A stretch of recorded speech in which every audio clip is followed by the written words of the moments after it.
Hello, and welcome to Handled Ish Productivity for the Imperfect, a weekly podcast for those who want to elevate their productivity but are not looking for perfection.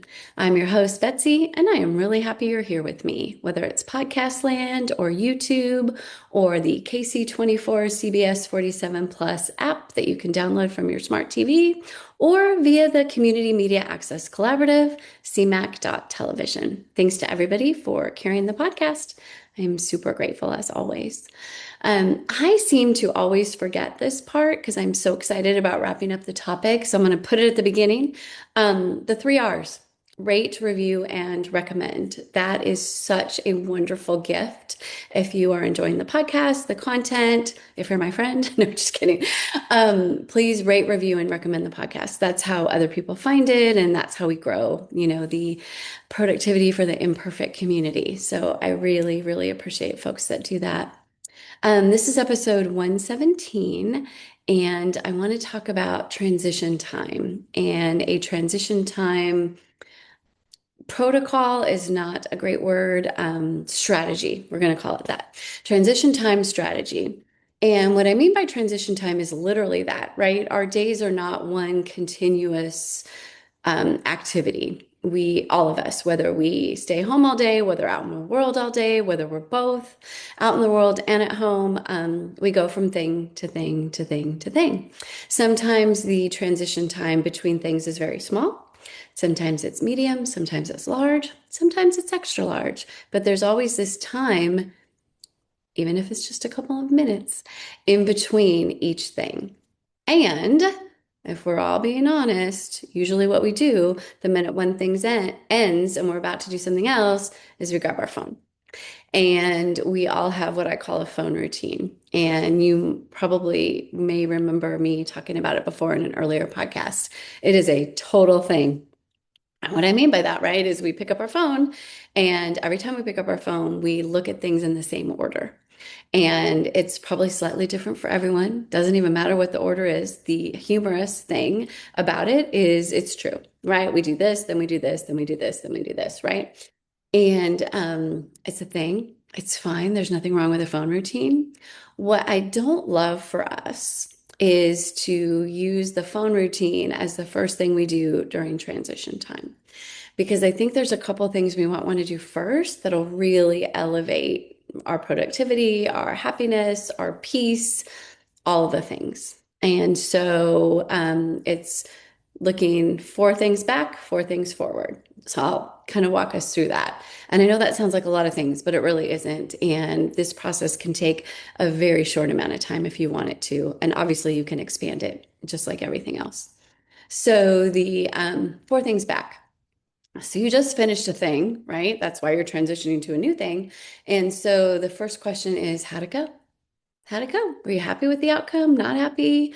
How'd it go? Is there something you might want to file away to do next time? Is there some other follow-up type item? Sometimes we have follow-up in actual tangible tasks that we need to do. And sometimes the follow-up might be, you know what? I wish I would have done X. Next time I'm in this situation, I'm going to do X. I'm counting that as follow-up as well. That's our second thing. So first thing, how'd it go? Second thing, is there any follow-up that we want to do? Third thing is celebration. Again, you know me and my give yourself a high five. But there's lots of ways that, or excuse me, there's lots of things that we do that call for celebration, even if it's just a tiny one, and we often will not do that. So after we stop a thing, hey, is there anything to celebrate about this? Was this a big win? Was this a little win? Was there just a half of a win? Did something go well? Did you, be who you want to be in the world during this particular thing? That's something to celebrate. Did you find out about something wonderful about somebody you love or care for? Maybe that's something to celebrate. There usually is something to celebrate in all things. So let's reflect on that for a second. Maybe it's, thinking about when you're done with your transition time strategy, sending them a text saying, hey, congratulations, I'm so excited to know about this. And then the fourth thing is lessons.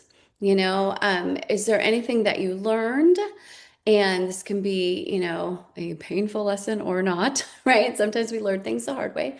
But I think it's important to say, okay, did I learn anything from whatever just happened? And do I want to think about it for another second or minute to sort of internalize that lesson so it's useful to us? So you have four, again, small and can be very quick things about what just happened. Asking yourself how it went, asking yourself if there's any follow-up, asking yourself what to celebrate about it, and then are there any lessons from that particular thing? And then the second part of the strategy is moving, looking forward, right? What am I doing next? First of all, what am I doing next? Sometimes you've already decided that before your day even begins. Sometimes you have an opportunity to decide in the moment. Hey, I have an extra hour. What am I going to do with it? I have, an extra 3 hours. I have an extra 10 minutes. I'm not exactly sure what I want to do next, but excuse me, it's either going to be A, B, or C, right? So whatever is next, we need to decide what it is. And so what's next? And then do we need to prepare anything for what's next? That could be stuff, right? We need physical things or electronic things like documents or files, um, logos, all that kind of stuff. It could be thoughts. Maybe we need to have a couple of thoughts about something ahead of time. Maybe there's a decision that we need to make before the next thing that we probably want to be a little bit more thoughtful about than making it in the moment.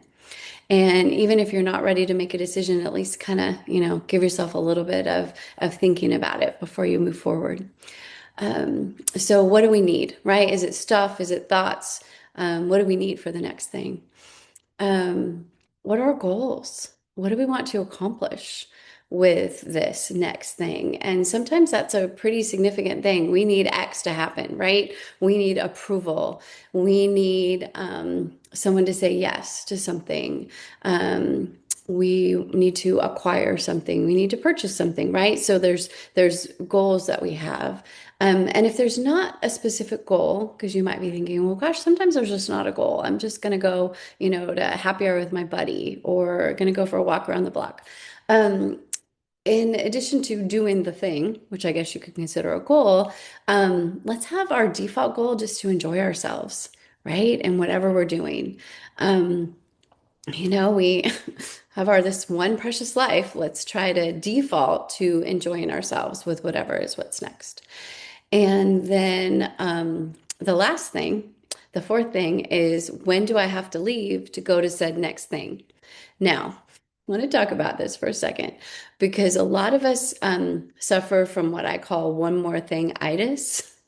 And that means, oh yeah, I have to be there in 10 minutes, but I'm just going to do this one more thing. Or I need to be there in 30 minutes and I'm just going to do this one more thing or whatever it is, right? We are trying to put something in a spot that doesn't have space for that thing. And then we're late or we're stressed or we're rushing or blah, blah, blah. And so one more thing itis is not good. And one more thing itis is only when the one more thing causes us stress. If we can fit in the one more thing, there's nothing wrong with it, and it is not one more thing itis. So we want to think about, okay, where do we need to be next? And that could be the other room. It could be across town. It could be in a different state. It could be, in another building, the cubicle next to us, the office, whatever. When do or where do I have to be and how long is it going to take me to get there? Without having all of the miracles have to happen for me to be on time, right?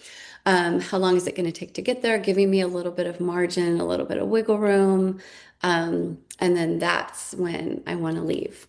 And that strategy, it's hard because one more thing, itis is a very serious infliction that a lot of us have. But if we practice, just like anything else, we can get rid of that habit and then become someone who regularly leaves and gives themselves plenty of time to get wherever we need to go and maybe have a couple of seconds to kind of regroup before it starts.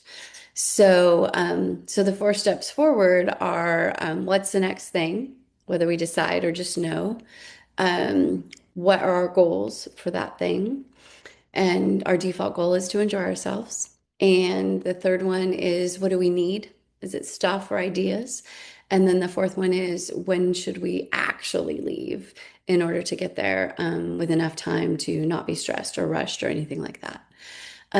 So, and again, especially once we sort of practice this transition time strategy, we can certainly get it done in just a few minutes if necessary. And then once you've kind of done all that, my hypothesis is you're going to feel really good about yourself because you will have taken all of the good stuff about the thing that you just finished, maybe even done some celebration, and you will feel very prepared for what's coming up next. And then, cool, get your phone, do your phone routine, whatever you need to do, all of the things that you feel that you want to do next. Not a problem. I'm not advocating never picking up your phone in between things. I don't think any of us would actually want to do that. We should probably do it less, but that's a whole nother podcast episode. So yeah, so I'm so curious if this is something you've ever thought of. Is this something that you know maybe if you did it differently, it would benefit you? Have you thought about, hey, if I'm using my transition time slightly differently, might work better?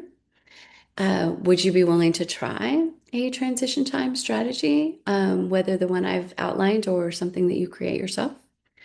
Um, and if you do, I would love to obviously hear how it went. So, in summary, when we go from one thing to the next, before we pick up our phone, we just think about four things from the back, four things from the front. We think about how it went, any follow-up, celebrations, and lessons.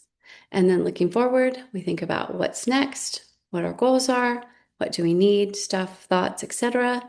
And then how soon or when should we leave in order to get there and not be stressed or rushed. So, that, in a very concise nutshell, is our transition time strategy. And again, especially once you're kind of in the groove, it doesn't have to take much time at all. And then you can pick up your phone and do whatever you need to do. So as I mentioned, I've been thinking about this quite a bit.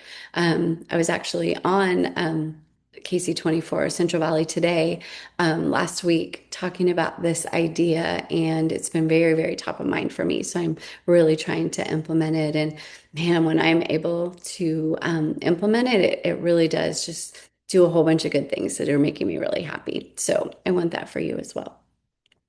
Okay, so keep me posted. Let me know what's happening. And I'm at Betsy Hayes, BetsyHays, on all social media, and would love to hear what you think. Until next time, have a fabulous week. And remember, you are doing way better than you think you are. Trust me.